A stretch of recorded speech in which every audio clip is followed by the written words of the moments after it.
Good evening.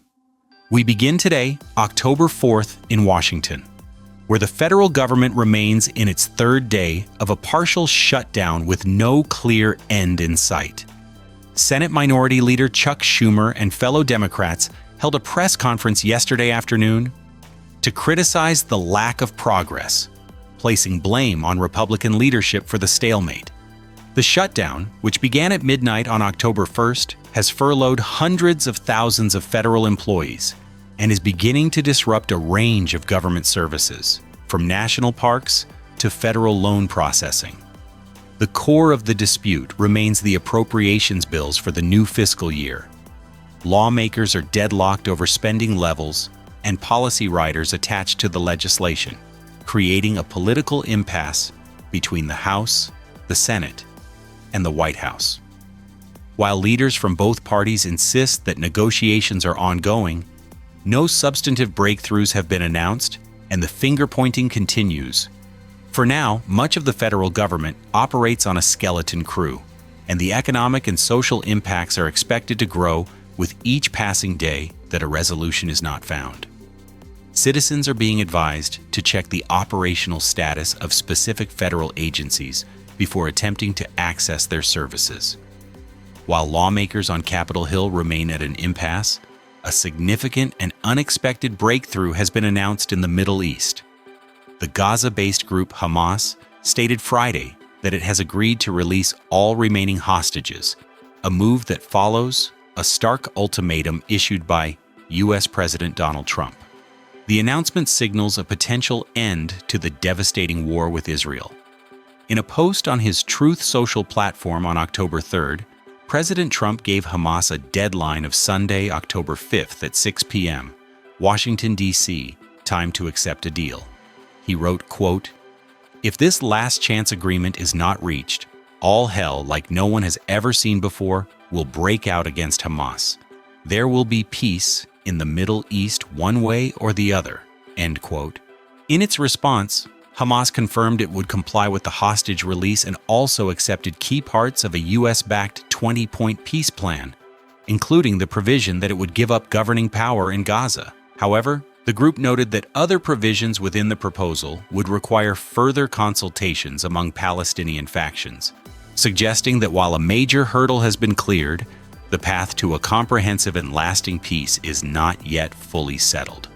The international community is responding with cautious optimism to the development, which could represent the most significant step toward resolving the conflict in years. Back in the United States, a case stemming from a period of intense political division has reached its conclusion in a federal courtroom. Nicholas Rosk, who now goes by the name Sophie and uses female pronouns, was sentenced Friday to 8 years in prison for the attempted murder of Supreme Court Justice Brett Kavanaugh in 2022. The sentence is significantly lower than the 30 years that the Department of Justice had sought. Prosecutors argued for a lengthy term to send a clear message that political violence is unacceptable. During the hearing, they revealed that Justice Kavanaugh had received another death threat as recently as April, in which the sender invoked Roski's name. The assassination attempt occurred on June 8, 2022, just weeks before the Supreme Court's landmark Dobbs decision that overturned the federal right to abortion. Rosk, armed with a pistol, knife, and other tactical gear, had flown from California to Kavanaugh's home in Maryland. After seeing U.S. Marshals outside the residence, Roski walked away and called 911 to turn themselves in. In handing down the 8-year sentence, which matched the defense's request, Judge Deborah Boardman cited Rosk's spontaneous confession and sincere remorse as mitigating factors. The judge, a Biden appointee, also noted her concern about a Trump administration executive order requiring transgender inmates to be housed in prisons corresponding to their sex at birth. From the security of the nation's highest court to the security of family budgets, Americans are facing new pressures at the grocery store. The price of beef has surged to a record high, with steak, roasts, and ground beef jumping more than 12% in September, far outpacing the rate of broader food inflation. According to recent U.S. government figures, the primary driver of this spike is a shrinking American cattle herd, which has led to a tightening of domestic supply. This isn't just a domestic issue. A new report from the UN Food and Agriculture Organization, or FAO, confirms that global meat prices also hit an all-time high last month. The FAO report specifically points to surging bovine meat prices, supported by strong demand in the United States. This high demand and limited domestic supply have continued to encourage imports to fill the gap, particularly from countries like Australia.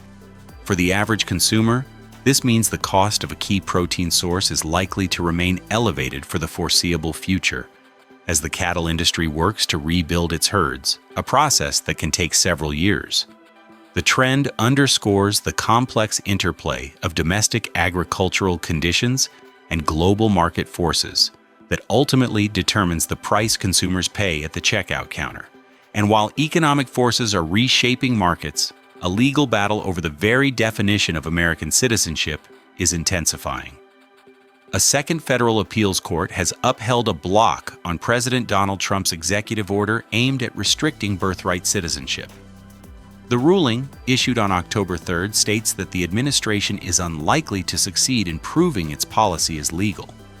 The executive order, signed by the president in January, sought to halt the long-standing government practice of granting automatic citizenship to children born in the United States, regardless of their parents' immigration status.